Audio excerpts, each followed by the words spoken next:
Okay, so this isn't just an iceberg, it's major breaking news! At least for people who like ancient history.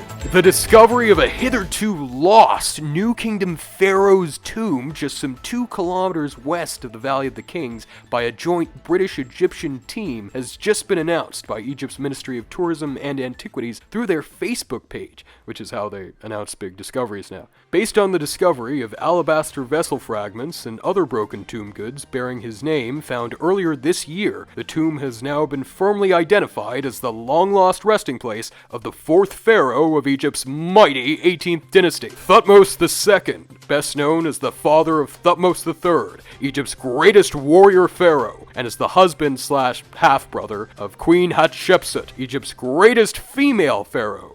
Second only to Cleopatra, maybe. In today's video, I'm going to go through everything we currently know about the tomb, and I'll also try to put it in its proper context by going over what little we know about the mysterious life of Thutmose II himself. And as usual, it's all going to be wrapped up in typical iceberg form.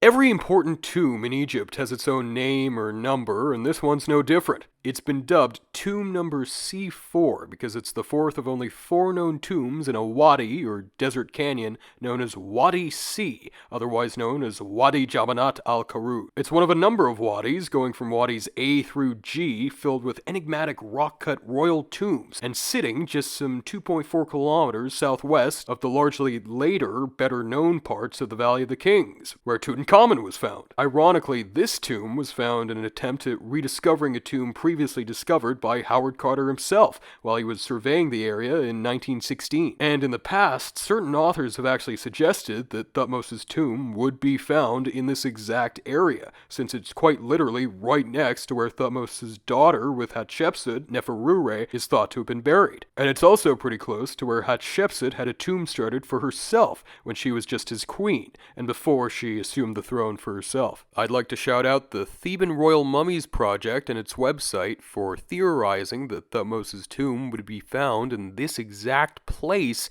on a web page that might be as old as the year 2000, so pretty impressive guesswork there. The tomb is large, but its design is simple, only consisting of a stairway, 2 passageways, and a burial chamber with a ceiling covered in golden stars speckled across a deep blue sky, and walls emblazoned with text and illustrations from a special royal funerary text that was almost entirely reserved for the tombs of pharaohs, known as the Amduat. I haven't seen any diagrams of the tomb plan yet, but apparently the way it has a left hand bent to its plan is also very reminiscent to the other known 18th dynasty royal tombs. But as you can see, the tomb was found in a pretty rough state. Like many of the other tombs around the Valley of the Kings, C4 was repeatedly subjected to seasonal flash floods, so it was found choked with flood debris, and the ceiling is also weakened and largely collapsed. Just reaching the burial chamber took a while, and it was a pretty huge challenge. According to a BBC interview with the lead British excavator, Dr. Piers Litherland,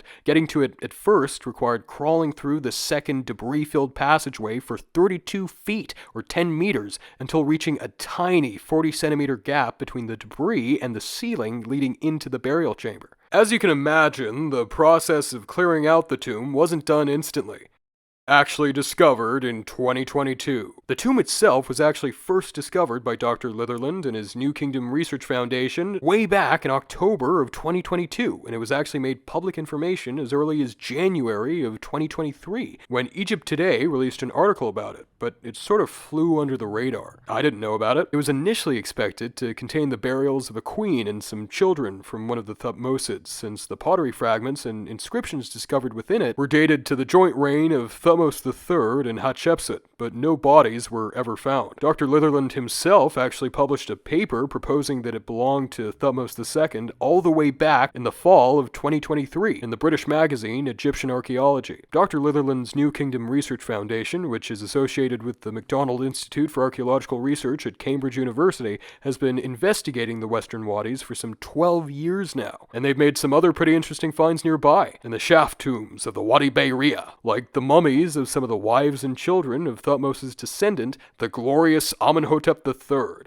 as well as dozens more court ladies. They've also determined that the western wadis were much wetter than they are now during the 18th dynasty, and reanalysis of the ancient graffiti in them has also suggested that they were a hotspot for watching and trapping live falcons, a bird which just so happens to be intimately associated with the pharaohs. Dr. Litherland actually published a whole book on this back in 2015. But of course, the discovery couldn't have been made without the involvement of the actual Egyptian component of the team, working for the Ministry of Antiquities and led by Mr. Mohammed Abel Badil. According to an interview with him through CNN, the tomb was situated where not one, but two different seasonal waterfalls were situated. I mean, King Tut's tomb was hidden by debris from flash floods, but that's a bit overkill. The floodwaters also scattered all the plaster decoration in the burial chamber into tiny little fragments, but luckily conservation work is already underway, and it's in the process of being restored. That debris-choked second corridor is a bit unusual because it enters the burial chamber 1.4 meters above the chamber's floor, and apparently it slopes upwards rather than downwards, which I don't really know the meaning of, but I'm sure it makes sense somehow, and more importantly, it seems to have been enlarged twice before being given a white gypsum plaster coating for some reason. It was actually initially thought to be a robber's tunnel, but it's now thought to have been built to evacuate Thutmose's mummy and all of his burial goods after a catastrophic flood, perhaps soon after the king was buried there. But what most intrigues me are the tantalizing little inscribed fragments of Thutmose's own tomb goods that were left behind within the tomb, possibly because they just broke in transit. And that's what proves that the tomb definitely belonged to him in the first place. These fragments from an alabaster or calcite jar are absolutely covered in Thutmose's throne name or prenomen, Akeperenre, which means great is the manifestation of Ra, the sun god. You can even see that different variations of the spelling were used. Some used the water ripple hieroglyph to spell out the N, others used the red crown, which made the same N sound. You can also spot the given name of another royal surrounded by a cartouche, Hatshepsut, from when she was just his queen and before she became pharaoh in her own right. As the Ministry of Antiquities seems keen to point out, these are the only artifacts connected with Thutmose's burial ever to be found, which is pretty good evidence that the tomb hasn't been touched in modern times, because after looters break into a tomb, its contents often end up circulating on the art market soon afterwards, even if that tomb remains officially undiscovered by academia. So that's a great sign, suggesting that the tomb hasn't been touched since antiquity. I'm also really glad that they found fragments of the Amduat that once covered the burial chamber's walls, which strangely most news outlets don't really seem to be covering. It's a hallmark of 18th dynasty royal tombs, and I'm really curious to see what style was used to illustrate it, because the closest parallel to this is in the cartouche-shaped burial chamber of Thutmose's son, Thutmose III, which is also decorated with the Amduat, but the illustrations of it are executed in a really strange but interesting stick figure style, interspersed with hieratic, the cursive form of hieroglyphs, as seems to be the case in this new tomb. Amduat means what is in the underworld, or duat, but it was more fittingly known to the ancient Egyptians as the writing of the hidden chamber. It shows the 12 regions of the afterlife in which the temporarily dead sun was thought to travel through at night. Of course, the regions correspond to each of the 12 hours of the night, too. It's possible that the curved and angular axes found in 18th dynasty royal tombs, including this new one, reflect the difficult serpentine paths thought to be within the underworld and shown in the Amduat. These little fragments of hieratic might also be the earliest known tomb paintings in the Valley of the Kings. Thutmose II was buried so early on in its history that I can't think of any earlier known examples. So maybe this is the artistic ancestor of all the famous paintings and reliefs in the main Valley of the Kings.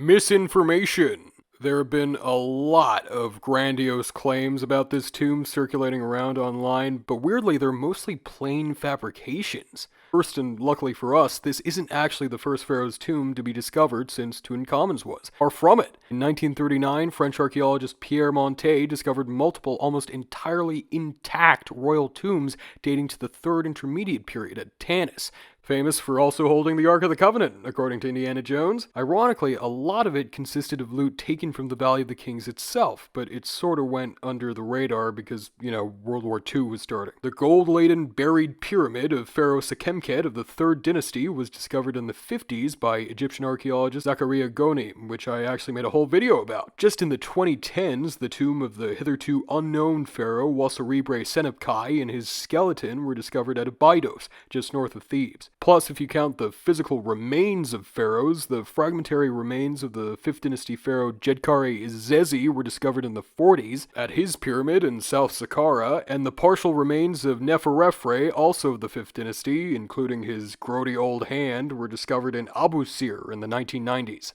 This is also not the last missing tomb of the kings of the 18th dynasty. In fact, all 3 of the 18th dynasty pharaohs who immediately preceded Thutmose II don't have securely identified tombs yet. The founder of the dynasty, Ahmose, was likely buried with his 17th dynasty relatives in another necropolis in West Thebes known as Dra Abu el Naga, and the existence of a neat little shabti from it, now in the British Museum, suggests that it was entered sometime in the 19th century, but otherwise it still remains to be rediscovered. We also don't know for sure where his son, Amenhotep I, was buried, and like Thutmose II's tomb, up until right now, multiple of the earliest known tombs in the main Valley of the Kings have been identified as belonging to him. We know of 2 different tombs in which the mummy of Thutmose's daddy, Thutmose I, was placed temporarily, since they both contain sarcophaguses meant for him, but one was made by Hatshepsut for both her and him, and the other was made by his grandson, Thutmose III, to just get him away from Hatshepsut. So his original secret tomb remains unidentified, and on top of that, it's possible that the mummy thought to be his actually isn't, and he's still floating around somewhere in the valley. But Thutmose's tomb is the first firmly identified pharaoh's tomb to be discovered around the Valley of the Kings since King Tut's. And very excitingly, the tomb where Thutmose II's mummy and his tomb treasures were moved to after C4 was flooded might have already been discovered by the same team. In that BBC interview, Dr. Litherland said he had a rough idea of where that secondary tomb was, based on the discovery of an intact foundation deposit nearby. Foundation deposits are just pits filled with little trinkets and amulets and construction equipment, or models thereof, that were dug right in front of where a building project was about to be started. Some people are saying it might still be intact, but we're going to explore whether or not that's likely to be the case later. And before that's discovered, let's delve into who Thutmose II actually was. Thutmose II. Unfortunately, and despite being a fully fledged pharaoh in his own right, Thutmose II is usually treated as a bit of a side character in the broader stories of his half-sister/wife, Hatshepsut, Egypt's most famous female pharaoh besides Cleopatra, of course, and his son, Thutmose III, arguably Egypt's greatest warrior pharaoh. Most descriptions of his reign and histories of ancient Egypt occupy less than a single page, but since his tomb was just found, I think it's worth delving into him a bit further to give it a bit more context. Especially since the wildly different interpretations of what he was up to were affecting the interpretations people have of this tomb right now. There are a few things we definitely know about him, but one is that basically everyone he's related to had Mos at the end of their names. One of them was his father, the mighty warrior pharaoh Thutmose I, who reigned for between 6 and a dozen years and campaigned extensively in both Nubia and Syria. We also know that his mother was a woman named Mut-Nefret, who's sometimes referred to as a king's daughter. There's a statue dedicated to her by Thutmose II himself that was found in the funerary chapel of his older brother, Wajmos, who never got the throne because he predeceased their father. Thutmose I's connection to his predecessor, Amenhotep I, remains unclear, but Thutmose I probably wasn't his son, and he might have just been elevated to the throne because he was a competent, mature military man. And it's thought that his marriage to either Mut-Nefret or his other wife, Queen Ahmose, who, the mother of Hatshepsut, could have connected him to the otherwise unrelated first rulers of the 18th dynasty, to which he and all the other characters in this are still assigned. We know Hatshepsut married her brother, Thutmose II, because they're shown together along with Queen Ahmose on a stela now in Berlin, as well as on some blocks from Karnak, which also show them with their daughter, Princess Neferure. And of course the jar fragments with both their names on them from this tomb are great evidence of that too. Traditionally and confusingly, Ahmose has been understood to be the daughter of either Amenhotep I or Pharaoh Ahmose, founder of the dynasty, and Mut-Nefret has been interpreted as her less important sister, or just as a minor royal wife. However, Queen Ahmose is never shown with the title King's Daughter, like Mut-Nefret, though she is titled King's Sister. Since she lacks the previous title, she probably isn't connected to the Ahmosids, and was instead Thutmose I's own sister, despite also being his wife. I mean, we've already seen a lot of that, so it's no big surprise. But Nefret, on the other hand, is more likely to be Ahmose' own daughter, or maybe the daughter of Amenhotep I, but he isn't known to have any other kids. I'm just saying this because the traditional interpretation is that Thutmose's wife/half-sister seized the throne from her young nephew/stepchild/possible son-in-law Thutmose III because she believed herself to have a better claim to the throne than him because of her connection to the Ahmoses through Queen Ahmose, when the opposite, with Thutmose II being the direct scion of the Ahmosids, is likelier to be the case. Thutmose II succeeded his father after his two elder brothers, Wajmos and Amenmos, predeceased them, but Thutmose himself only had a little while to enjoy it, and he wasn't able to do that much. The exact length of his reign is still disputed, but it usually hovers between 3 and 13 or 14 years. The exact chronological position of it is also contentious still, but most scholars put it between 1492 and 1479 BC, or around 1483 to 1480 BC if they think he had a shorter one. A stela from Aswan that documents a rebellion in Upper Nubia he had to face right after taking the throne also bears the highest known date from the king's reign, which is just from the flood season of his very first year on the throne, so it doesn't really tell us anything on that front,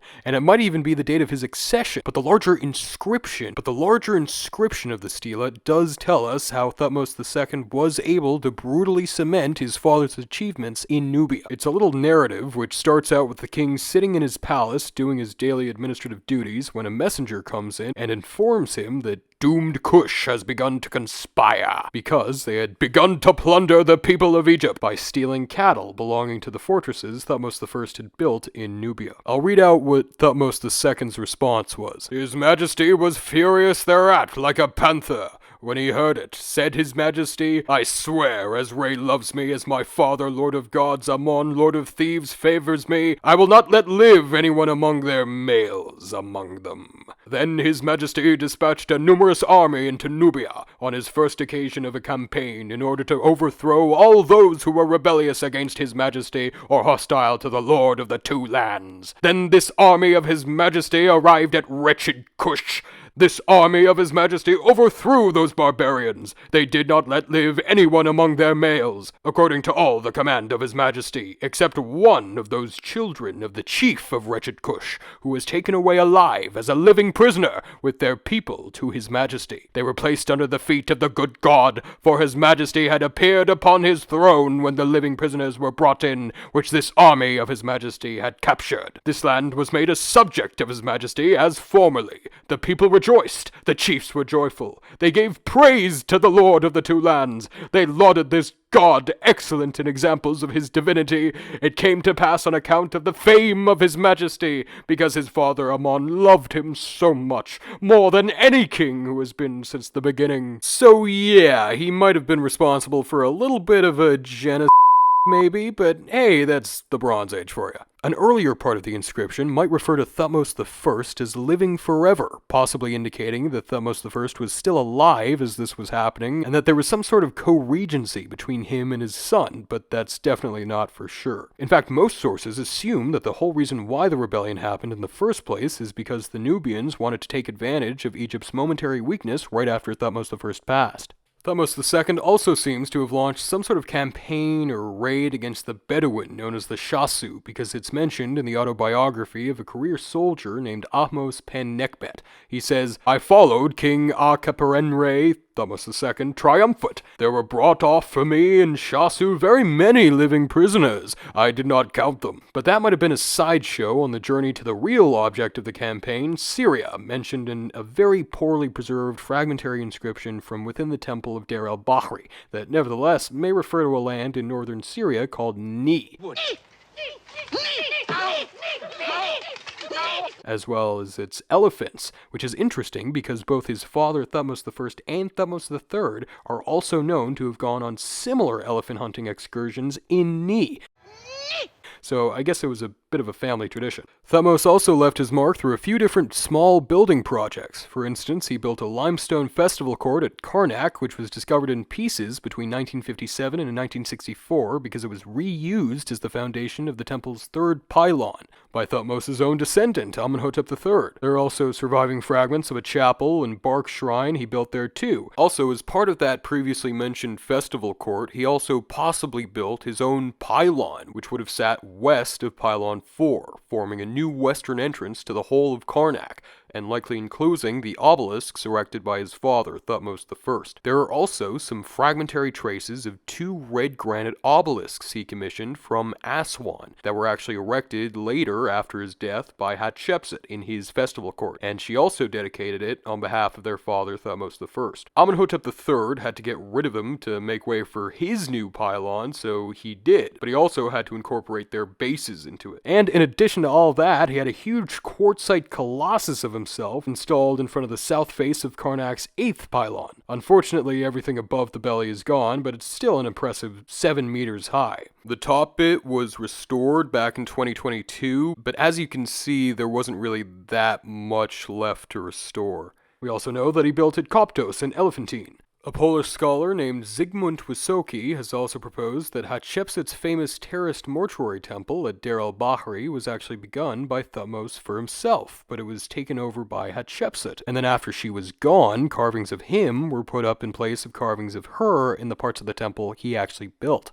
Aside from building and brutalizing Egypt's various neighbors, Thutmose did have a nicer, more human side, which we get a little bit of a glimpse at through the tomb autobiography of an old architect named Ineni, who actually worked in the Valley of the Kings on Thutmose I's top-secret tomb, which he brags about making anyways. Thutmose II must have treated his father's old buds pretty well, because Ineni says, "I was a favorite of the king in his every place. I attained the old age of the revered. I possessed the favor of his majesty every day. I was supplied from the table of the king with bread of oblations for the king, beer likewise, meat, fat meat, vegetables, various fruits, honey, cakes, wine, oil. My necessities were apportioned in health and life, as his majesty himself said, for love of me." There's also another remarkable first-hand account from Thutmose's reign, and amazingly, it actually references this very tomb. It's a block statue belonging to Thutmose's vizier and high priest of Amun, Hapu-Seneb, that's now in the Louvre, and it tells of how Thutmose ordered Hapu-Seneb to conduct the work upon his cliff tomb because of the great excellence of my plans. Notice that it's called a cliff tomb, which is exactly what it's been described as now, because, it's cut into a cliff. Returning back to that Ineni guy, he also documents the king's passing, saying, "He went forth to heaven, having mingled with the gods." He also describes what happened next, saying, "His son, Thutmose III, stood in his, Thutmose II's, place as king of the 2 lands, having assumed the rulership upon the throne of the one who begat him, while his sister, the god's wife Hatshepsut, managed the affairs of the country, the 2 lands being in her care. Egypt was to labor with bowed head for her, the excellent seed of the god which came forth from him." Thutmose III was not the product of Thutmose's marriage to Hatshepsut. Instead, he was the son of a woman named Iset, or Isis, sometimes described as a mere harem girl. We know this Iset lady was Thutmose's mom based on the inscription on his own burial shroud, and a statuette he dedicated to her. It's also possible that this famous and rather strange image of him suckling from a tree in the underworld from his own tomb in the Valley of the Kings, KV-34, is actually a covert depiction of his mom,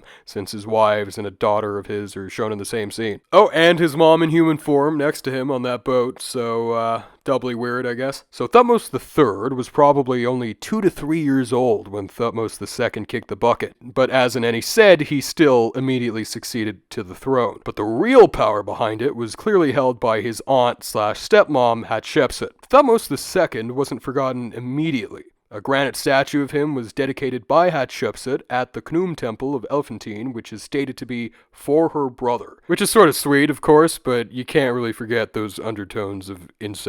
He was also worshipped alongside the local variant of the god Horus at the mighty fortress town of Buhen in Nubia. Thutmose II also had a funerary temple named Shespet Ankh, or Chapel of Life, dedicated to him in western Thebes. But unfortunately for him, it's teeny tiny compared to those of the other kings commemorated there. As you can clearly see, it's dwarfed by the temple right next to it, which is dedicated to a deified commoner named Amenhotep, son of Hapu. Thutmose's temple was found by the French in 1926 and further excavated in 1935 by Clement Robichon and Alexandre Varil. They found that Thutmose's temple was built in two distinct phases based on the shapes of its columns.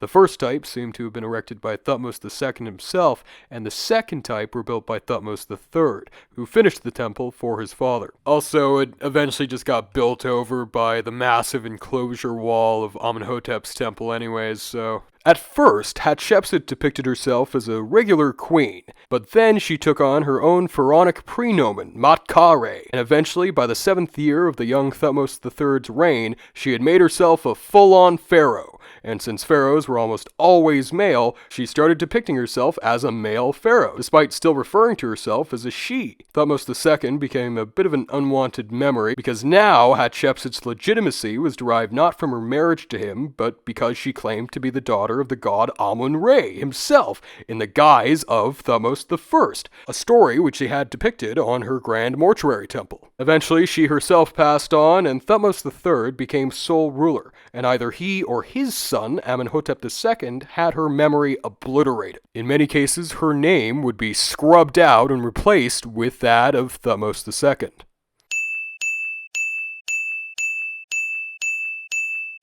Miraculously, all the people I talked about in the past minute have physically survived through their mummies up until now, including Thutmose II himself. You might have even noticed Thutmose's casket being paraded through Cairo when all the royal mummies were moved from the Cairo Museum in Tahrir Square to the National Museum of Egyptian Civilization in Fustat back in 2021. He was rediscovered in the 1880s along with Thutmose III in a royal cache tomb known as DB320, hidden high up in the cliffs of Deir el-Bahri, overlooking the temple of Hatshepsut. His abdominal wall was hacked away in antiquity, and his ding-dong disappeared sometime between 1886 and 1906 for reasons unknown, but otherwise he looks pretty good. I think he's one of the only mummies whose face I can stomach looking at for more than a few seconds. Thutmose wasn't buried in his original coffin, but we know it's him because an inscription on his burial shroud labels it as him. It's also dated to the 6th year of the joint reign of Penidjum I and Smendes, the kings who split Upper and Lower Egypt between themselves after the New Kingdom ended and the last of the Ramessides disappeared, marking the beginning of the Third Intermediate Period. They helped save a lot of the other New Kingdom royal mummies from being destroyed by looters, but they also were definitely taking part in some of that looting, and skimming some off the top. Remarkably, Thutmose's fingernails and toenails are still neatly trimmed, but unfortunately for him, his skin is covered in scab-like patches that might be from some disease he succumbed to, maybe explaining why his reign was so short. There's a theory that he was beset with this mystery illness for most of his reign, which sort of plays into the idea that Hatshepsut was always the real power behind the throne or whatever, which could be true, who knows. Alternatively, these patches could also be from some post-mortem reaction between his skin and whatever embalming material was put on it. He seems to have died relatively young, and the conditions of his teeth suggest he was around 30 at the time of his death, but like other members of his family, he had a prominent overbite, which might have affected that. He also doesn't look that old, I mean, aside from being a 3,500-year-old corpse, but he is a bit wrinkled, and unfortunately, he might not be as popular with the ladies as he once was because he's also nearly bald. This little debate surrounding his exact age at his passing is actually surprisingly important and plays into speculation that it isn't actually Thutmose's mummy we're looking at, and that maybe, just maybe, Thutmose's real mummy was taken out of the tomb that was just discovered after it was flooded and was taken to another still unknown tomb that might just be intact. That's at least one of the theories floating around in the wake of this discovery. In fact, an assistant field director at the dig named Mohsen Kamal said, "The possible existence of a second and most likely intact tomb of Thutmose II is an astonishing possibility." And it is, but personally, I think saying it's going to be intact is a big reach, and honestly, I think it's way too over-optimistic. Here's why. Now, one article in the Irish News uses the line from Ineni's autobiography, referring to the king as the falcon/hawk in the nest, which I didn't read out, by the way, as evidence that he came to the throne really young, and because the article also claims Thutmose's mummy is dated consistently as over 30 years of age, their conclusion is that the mummy of Thutmose II isn't actually Thutmose II, and the people who reburied him somehow gave the mummy the wrong identity. I just can't believe that, especially since number one, it's just a throwaway line from the autobiography of a guy who must have personally known Thutmose II as a kid, either way, since he worked for his dad and was an old man by the time Thutmose took the throne, as he himself admits, and number two, because Thutmose II's mummy has a definite resemblance to that of his son, Thutmose III's mummy, and shares other traits with the other Thutmosid mummies, like that overbite.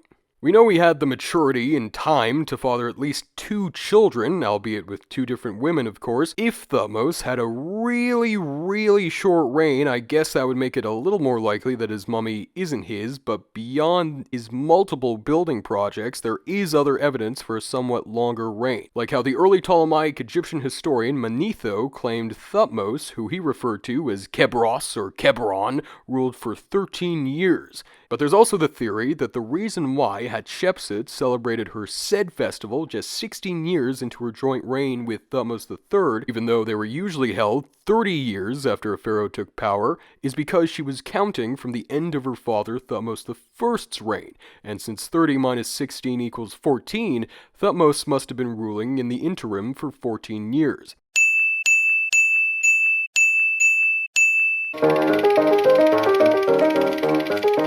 The very existence of this tomb is evidence that Thutmose II had a reign long enough for him to build a proper, albeit small, tomb. Plus, even if he did have a shorter reign, which does seem somewhat possible to me since he did leave behind relatively few monuments compared to other 18th dynasty rulers with short reigns like Thutmose IV and Tutankhamun, that still wouldn't negate the mummy. The only evidence to the contrary is one flowery line we can never know the exact meaning of, and if it wasn't him, it would be pretty odd that he just so happens to visibly resemble all the other known Thutmosids. The same article in the Irish News also points to the discovery of an intact foundation deposit dating to Thutmose II's reign by the same team in the same area as this tomb, as proof of there being another tomb nearby where Thutmose would have actually been reburied after the flood. That might very well be true, and I really hope it is, but it doesn't mean that whatever tomb it leads to is going to be intact. There's no reason why a foundation deposit shouldn't be intact. They're just pits filled with little trinkets and construction equipment. They're not exactly a thief's top priority, and they often do survive intact in front of tombs that have been totally wrecked. And even if Thutmose was shifted from one tomb to the next, that still doesn't mean that the DB320 mummy isn't his. Even before this discovery, there was speculation that Thutmose's mummy had traveled around different tombs with other pharaohs' mummies, as the early 21st dynasty pharaohs were busy stripping them bare before finally being crammed into DB320. And I still have so many questions that might not be answered for quite a while, like exactly how much of the decoration survives, how much can be restored, will people ever be able to visit the tomb, how many more artifacts and inscriptions were found that we just haven't seen yet? When are they all going to be published? And of course, where does that foundation deposit lead to? Is there really another tomb nearby? Is it intact? Does it have anything in it? And what I'm really wondering is, since the Western Wadis seem to have been so popular in the early 18th dynasty, are the true lost tombs of Amenhotep I and Thutmose I nearby? Seems like all the Wadis immediately west of Wadi C are conspicuously empty of known tombs, so I wonder what might be hidden in there. And of course, what if the Pharaoh's curse strikes again? Woo! Alright. Oh, one last thing. I highly recommend that you watch the video Guy de la Bedouillere put out about this discovery and its significance. He's far more qualified than me since he's an actual archaeologist who's published books on the 18th dynasty, so I'm sure his perspective is way more valuable than mine. So I look forward to watching it myself. Anyways, see you guys. Good night. As usual, I'd like to thank all my esteemed patrons Dhruv Singhal, Booga420, Bajun, Harrison Timperley, Doc Bossman, Kevin Ryan, Ayanami Amamami, Bomb Tombadil, Danny Banani, Rose Klein, James Kirk, Alyssa P., Mark Elliott Cullen, Jemek Wierzbicki, Jack Lester, Mithridates, Jake the Snake, Liv Buller, Tyler Doucette, Inbred Cat, Have a Cigar, Alex Clark, Jess Sullivan, Akyune, Mark Krupnik, Miha Nidog, Michael, Daisies for Ghosts, Kaylin P., Julie Lau, Zafiro, Bean Bowerito, of course, the spoofer, Emily Cujo, Stevan, Gryffindfrost, Hippolyta, Magna de Broiker, Julia Erickson, J.P. Van Splunder, Joseph Talley, Petra S. Like the Ancient City, Generic Brand, __, and of course, last but not least, Ryan Gregg. Thank you guys so much for supporting my Patreon. I really appreciate it.